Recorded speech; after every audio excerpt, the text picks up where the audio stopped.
Assalamualaikum warahmatullahi wabarakatuh. Perkenalkan, saya Diva Syafazal Zabila, mahasiswa program studi bimbingan dan konseling Universitas Negeri Makassar. Di sini saya akan menjelaskan mengenai fenomena-fenomena sosioantropologi yang terjadi di lingkungan sekolah. Saya mengambil fenomena yang terjadi di SMA Negeri 5 Sopeng. Berikut videonya yang tertera di belakang saya. Jadi yang pertama saya akan menjelaskan mengenai hubungan antara sosialisasi dan pendidikan di sekolah, di mana pada materi kali ini saya akan mengkhususkan pada materi sosialisasi.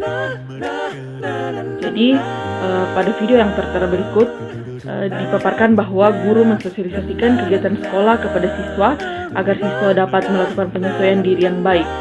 Yang dilakukan yaitu mulai dari sosialisasi dengan menjelaskan konsep hingga mengajak untuk melihat program apa saja yang ada dalam sekolah tersebut. Sosialisasi dan pendidikan adalah dua aspek penting yang saling berkaitan dalam membentuk karakter dan pengetahuan siswa. Sosialisasi adalah proses di mana individu belajar dan menginternalisasikan norma, nilai, dan budaya dari lingkungannya. Di sekolah, sosialisasi terjadi melalui interaksi dengan guru, teman sebaya, dan lingkungan sekolah. Pendidikan di sisi lain adalah proses pengajaran dan pembelajaran yang bertujuan untuk mengembangkan pengetahuan, keterampilan, dan mengembangkan karakter siswa. Adapun hubungan antara sosialisasi dan pendidikan di sekolah sangat erat. Melalui proses pendidikan, siswa tidak hanya memperoleh pengetahuan, akan tetapi siswa juga bisa belajar bagaimana berinteraksi dengan orang lain dan memahami peran mereka dalam masyarakat. Proses ini membantu mereka untuk mengembangkan keterampilan sosial dan emosional yang penting. Hubungan antara sosialisasi dan pendidikan merupakan bagian integral dari proses pembentukan individu dalam masyarakat. Sosialisasi adalah proses di mana individu belajar dan menginternalisasi norma, nilai, budaya, dan perilaku yang ada dalam lingkungan sosial mereka. Sementara pendidikan adalah formal yang disusun untuk menyampaikan pengetahuan, keterampilan, dan nilai-nilai generasi muda.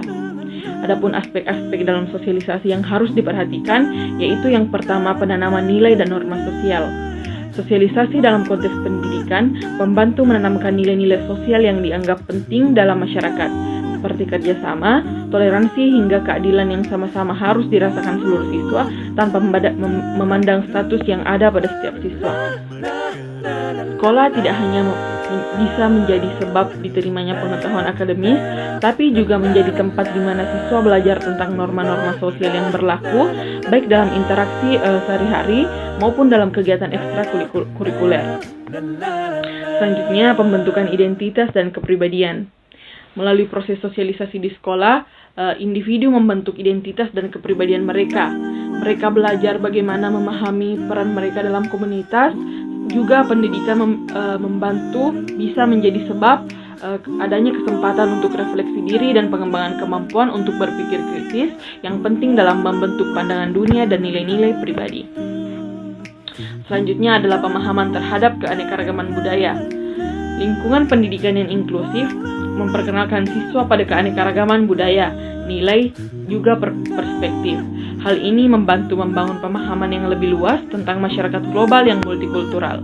Melalui interaksi dengan sesama siswa dari latar belakang yang berbeda, individu belajar untuk menghargai perbedaan, mengembangkan empati, dan tentunya menjadi warga dunia yang lebih bertanggung jawab. Selanjutnya, pengembangan keterampilan sosial dan emosional. Pendidikan bukan hanya tentang pengetahuan akademis, tapi juga pengembangan keterampilan sosial dan emosional.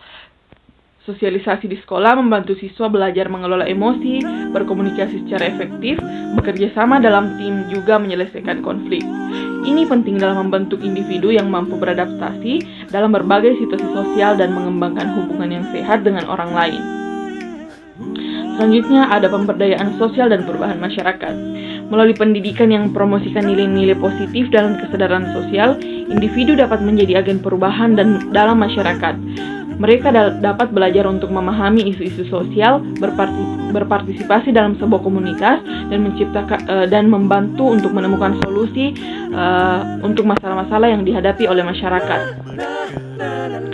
Sekolah dapat menjadi basis untuk mengembangkan pemimpin-pemimpin masa depan yang peduli, bertanggung jawab, juga menjadi memiliki kapasitas untuk membuat perubahan yang positif. Dengan demikian, sosialisasi dan pendidikan saling terkait dalam membentuk individu yang komprehensif, yang tidak hanya memiliki pengetahuan dan keterampilan, tapi juga memiliki pemahaman yang mendalam tentang nilai nilai sosial, kemampuan untuk berinteraksi secara efektif dalam masyarakat, juga komitmen untuk berkontribusi pada perubahan positif dalam sebuah masyarakat. Selain itu, guru, hal lain yang menjadi salah satu aspek yaitu guru. Guru memainkan peran sentral dalam proses ini.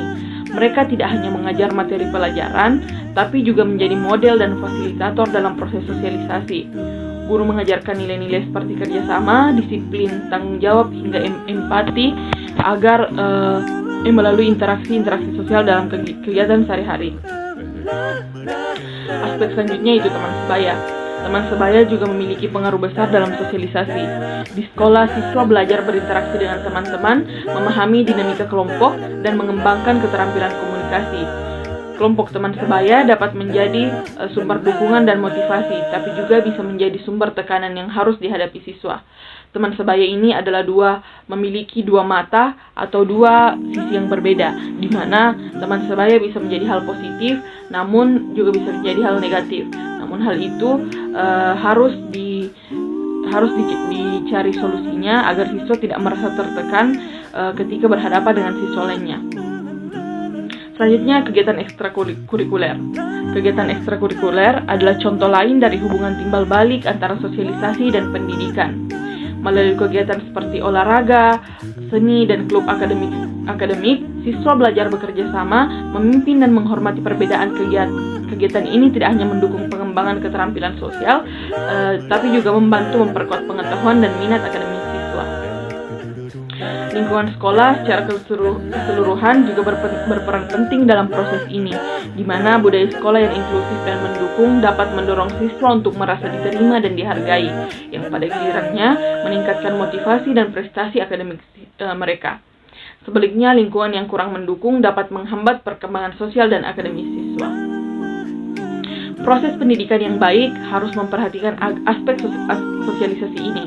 Kurikulum yang mengintegrasikan pendidikan karakter dan kegiatan yang mendorong interaksi sosial dapat membantu menciptakan pengalaman belajar yang lebih holistik.